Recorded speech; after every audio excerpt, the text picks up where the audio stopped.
Welcome back to the Art of Hobbiness. I'm Erin, joined by my lovely co-host Tam. Me! And today we have a hobby episode for you. Tam has a new hobby. Love to hear all about it. Tam, why don't you go ahead and tell us what you've been up to? Yeah, I have been doing a combination of thrifting and antiquing. Oh, fun. Which is interesting because I feel like it's kind of comical for me to call it a hobby now when I know that I've done thrifting and antiquing at multiple points in my life. Yeah. In fact, with you several times. Yes. But I guess this time, I'm in a different space in life where I'm like bracing like these things that I do now as actually hobbies. You did it more intentionally? Yes, maybe? Yeah. That's a better word for it, more intentionally. So I have been trying to be more thoughtful, I guess, about sustainability. And one of my sisters has been really supportive of, she's like a huge thrifter and antiquer, so she was like, I think you should come with me, like let's go and do these things. I remember back when I was in my early 20s, do you remember how like the style or the aesthetic was to be kind of more like I don't want to say like Cracker Barrel, where you have like all of the things everywhere, but it's just knickknacks were everywhere, right? Yeah, lots of tchotchkes and things. Tchotchkes is such a good word. Yeah. And I remember doing a lot of it then for home decor when we first got our first house. And then I remember how much I regretted having all of that as soon as I had a kid, because suddenly everything was sharp, everything was dangerous, and everything could hurt my kids, or break, for that matter. And so like I did like this huge sweep of the house and got rid of like dang near everything. You wouldn't, my house was sterile. There was nothing left for anybody to touch or play with. So I think I like got away from it because I was trying to not go into that hole anymore, and so I think I kind of put it as like a naughty list kind of to like accumulate things. Yes, it kind of felt like a cumulative thing. Well, my sister does a really good job of being very meaningful with her thrifting and antiquing. So she kind of was like, why don't you come with me and I can kind of show you like how you kind of more like explore and look for things that actually bring value or bring joy, as opposed to you just buying things because you're like, that'll look cute on a shelf. Sure, yeah. So walk us through, what was your first experience going with her? What was the intention there? Yeah, so, I recently started collecting Polly Pockets, and those are obviously just like my joy. I love my Polly Pockets, and my, talking about trying not to be a collector, and yet I'm like, I have so many, like Polly Pockets right now. But they're organized in a corner, so it's not as bad, and I play with my kids, and that's why I justify this dual collection. function. Yes. But anyway, so she's like, why don't you come with me for some of the thrifting, and you can try to look for Polly's. That's a good idea. Yeah, so it was, it initially started to be like that. And finding Polly Pockets in the wild is fun. It's, it's kind of like a little treasure hunt. Which kind of changed my perspective of collecting and hoarding for just the sake of hoarding something, as opposed to hoarding Polly Pockets. Yeah, it's something you love. Something I love, something colorful, something that brings joy. So were you successul in finding some? Yes! Oh, very cool. Not as often as I would have liked. And I'll tell you, that was a really hard thing to fight. I would say that I'm somebody who likes to shop, but I get instant gratification when I do shopping, like in the traditional sense for me, where it's like, I want a black shirt. I know exactly where to go to find a black shirt, so I'm just going to go straight to that store, buy that shirt, and come home. Done. Instant satisfaction. Whereas I feel like thrifting and antiquing isn't quite the same. No, you have to slow down, and you might not find what you want. Yes, and I think in the beginning, I don't think I enjoyed it so much. I think in the beginning, I was really kind of annoyed. Because it was, again, I wasn't getting that instant satisfaction. I wasn't finding anything. And I also, my eyes go cross. I can totally relate to that. I think we're in a culture of instant gratification, right? And we want just check that big box off our list. I just want to check the box, And you want to be like, okay, I found my Polly Pocket, let's go, right? Yeah. And it kind of probably does make you slow down a little bit. Much more. But then when you finally did find that Polly Pocket, was it like the best feeling ever? Oh my God. It just felt so, like it was even so more exciting and thrilling. Yeah, because like I appreciated the hunt a little bit at that point in time, which I didn't realize at the time that was part of that process. And I got, I was just overjoyed. I couldn't wait to go. I wanted to go again the next week and like searching. But then my sister kind of tossed out this idea. She found there's this really popular Instagram video right now. I don't know if you've seen it, where this girl took an old accordion sewing caddy. Okay. I don't know what that is. So it's like it's like a storage box, traditionally for Uh-huh. knitting and sewing and crocheting type stuff, and it opens up kind of accordion style, and it just is a great little like storage container for those supplies, right? So my sister Is it made out of plastic or wood? Wood. Okay. Yeah. Well, I think some can be made out of plastic. Okay. I think the one that the chick did on the Instagram video was wood. Though. Okay. Well, I know. Just trying to get a visual here. Okay, a so visual, wood. it's wood. All right. It's got some legs on it. It's very sturdy. Okay. It's it's cutesy. Mm-hmm. It's Instagram, awesome. right? Yeah. So she was like, so this chick on this Instagram video, she took this accordion sewing caddy and she turned it into she called it like a cozy hobby kit. Cute. Where she, instead of putting all of just her knitting supplies only, she put like markers and coloring books and things that she could just have like readily available that she could just pick up and carry with her. And then she inevitably takes the sewing caddy under her bed and uses the caddy as like a table while she works. Great idea. Yes. To just have things so handy to grab. Yes. That's awesome. So you found one of these? So I did. I ended up finding one at a local antique store, which was phenomenal. And that was fun, you know, going all these places and looking for one. Then we finally found one. And, you know, it was in a really good condition. It needed some, like, love for sure. But it was really, like, totally workable, nothing broken. It was just really fantastic shape. So I got to find something that then I got to turn into kind of like a project. Yeah, like I got to learn how to kind of fix it up. And the lady that was, that kind of ran the antique mall that I found it at was really generously helpful from the gate. When I picked it up, she was like, okay, so when you take this home, you're going to want to get this Old English. I think it's Old English. I kept calling it Old Spice the day that she was talking to me about it. And my sister's like, we're not looking for deodorant. We're looking for wood cleaner. Yes, wood cleaner. God, why do I do that all the time? So she was like, you want some Old English, and then you're just going to buff everything out, and it's going to be good as new. Nice. And she's like, just clean it up, and everything we find. And she was right. Like, it was incredible how some wood polisher just, like, brought this piece back to life. I hope you took some pictures and videos of this. I can't wait to see. I did. Show me yes. Yeah. Well, you know, it was... at first, when I was looking at this project, I was like, okay, sure, it's great content for the podcast, you know, and it supports the hobby adventure, right? But, you know, it actually kind of did something for me that I didn't expect. And that was, I know in a previous episode that I had talked about how I created kind of like a hobby space for the kids. Yes. Because I'm trying to promote hobbies freely for the kids where they can just go and get to it whenever they want to, as opposed to me being a blocker because I've got to set up the water table, or I got to set up the paints, or all those things. Make it more readily accessible. Exactly. Absolutely. So they have all that. Well, what I didn't realize is I solved for them, but I didn't solve for myself. Right.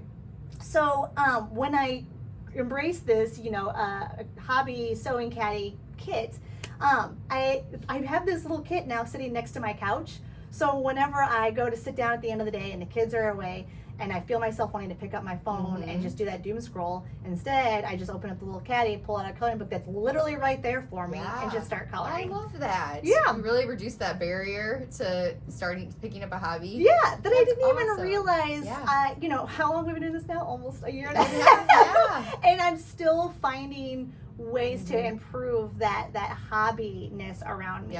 So I'm really excited about that piece. That's so cool. Now I want to get one. You should. It's really it's a nifty little thing, and it's got a little handle, and you know, and if I find that like I don't want to sit by the couch, like I can move it over to like another spot readily, easily. Like I even have my iPad in this thing. I have a Polly Pocket in it, Of course. so I can Of course. play.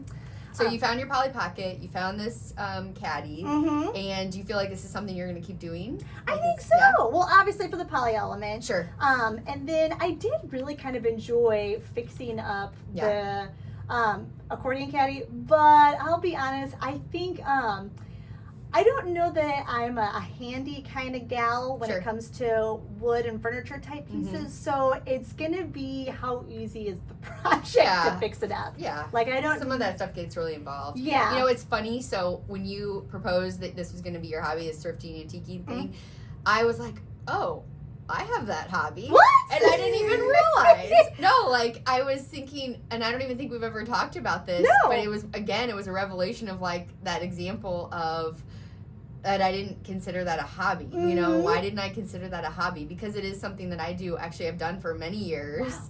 And I don't even know if we've ever really talked about it. No, but it's funny because I know that you helped me when we were planning, yeah. when you and I were planning my wedding. Yes. With my husband, kind of as really we were marrying each other. You helped me find supplies for my wedding by doing the thrifting. Yes. Oh my gosh. And I feel like I love the thrill of the hunt. It's fun. Sometimes when me and my husband don't have the kids, we'll be like, what do you want to do? And we'll say, let's go to Ditto, the thrift store down the street. And we both love it because it's like you just don't know what you're going to find. Mostly we're looking for clothes, but sometimes we look for the home stuff. And sometimes we come home with nothing. Sometimes you find something special, you know. And I love that thrill of the hunt. And speaking of like finishing things, I totally had forgotten. Like, I used to do that all the time. I'd go to Goodwill. I have lamps still in our house that I had repainted and got like a new thing for, you know. Shade, thank you. Gotcha. And I remember repainting furniture, you know, just, I don't know why I stopped. Why? Yeah, so now, you stopped? Yeah, I haven't done it in a long time. Is it because of kids? Probably, you know, because it is the time and it's something where you do need like a dedicated space almost to do the painting and things like that. I do think the space thing is a big factor. I feel like you've inspired me to want to get back to that. Okay, well then let's talk about, so back when you were in your prime of your hunting and thrifting, like is there like an iconic piece that like really sticks with you that was like the coolest thing you ever found or the coolest thing you ever fixed up? I don't remember. It's gonna sound strange, but I love finding like the best deal on something and then fixing it up, like even if it's like free or something out of the trash. I don't know why, it just feels really good to like. So I don't think I ever found anything that was like, wow, this is like amazing piece or something really valuable or anything like that. But I definitely took tables and repainted them, like sanded them down and repainted them. Oh my god, you would sand? Yeah. That's where it starts being like, I don't know if I'm a sanding gal. It does get a little, like, I mean, you have to like, but those are things you can do in stages, you know? Yeah. Are you patient enough to do it in stages? I got really impatient waiting for the Old English to dry. I've lost my patience as we've had kids. I feel like there's just less time, right? But I could see myself getting back into that. Easily. I could feel, and you have in your house, you have a couch that I drool over. Is that something, it's like this really antique Victorian. We got rid of it. I know. It wasn't very practical for the children, and we were worried they were going to destroy it, so we sold it. You sold it? I know. That was my favorite piece. It was Did you find that? It was a French provincial. Oh my God. I forgot about that couch, and that was a piece that we found. No, it's okay. That was something I found antiquing, and it was a beautiful French provincial love seat. It had teal cushions with gold accents. It was gorgeous. So gorgeous. I can't believe whoever got that was very lucky. Yeah, can we get it back? Yeah. And free 99 would be great. Yeah, I loved that. But you found that one actually antiquing? Yeah, we did find that antiquing. So, and so you guys just do this just like, this is like a date night. You get a couple hours, you guys just going to go do that. Yes. Well, that's kind of fun. So Adam likes doing it too? He does actually. I think he likes it more for like finding clothes and things. Yeah.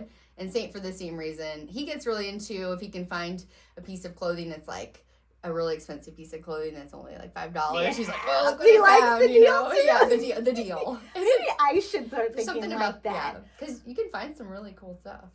Maybe I should embrace that a little bit more. Because again, you talk about the sustainability of it. Like that is really. I think that's part of it too. Yeah. We do feel like that's something that's huge at our house. Is like fixing things and reusing them, not just throwing them away and getting something new. Yeah. You know, we are huge at that in our house, and I think that drives it too a little bit. Yeah.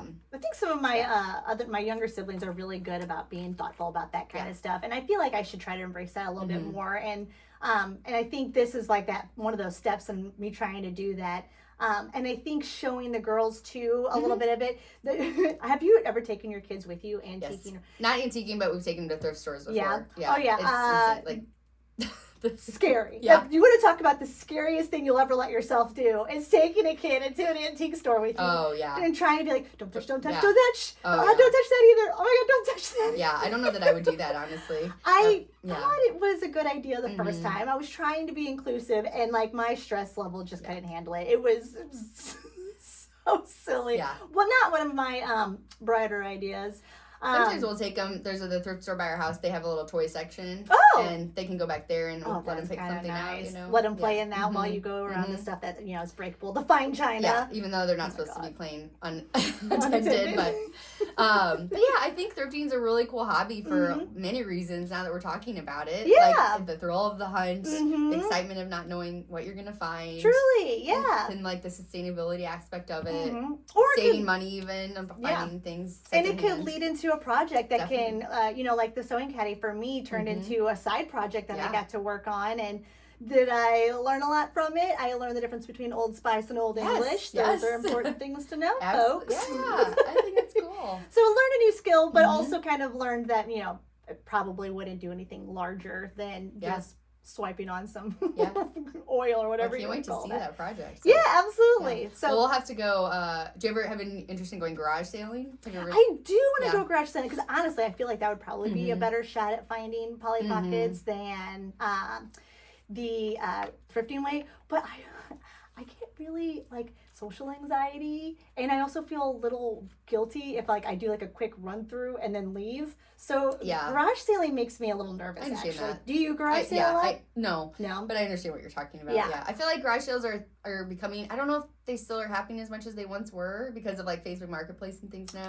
Oh yeah. I feel like I saw a lot this year. Yeah. I feel like this spring I see signs all over around here. In fact, somebody was telling me there's a neighborhood that's a little bit more upscale around here. They're like, if you're gonna go garage sailing, go to that neighborhood.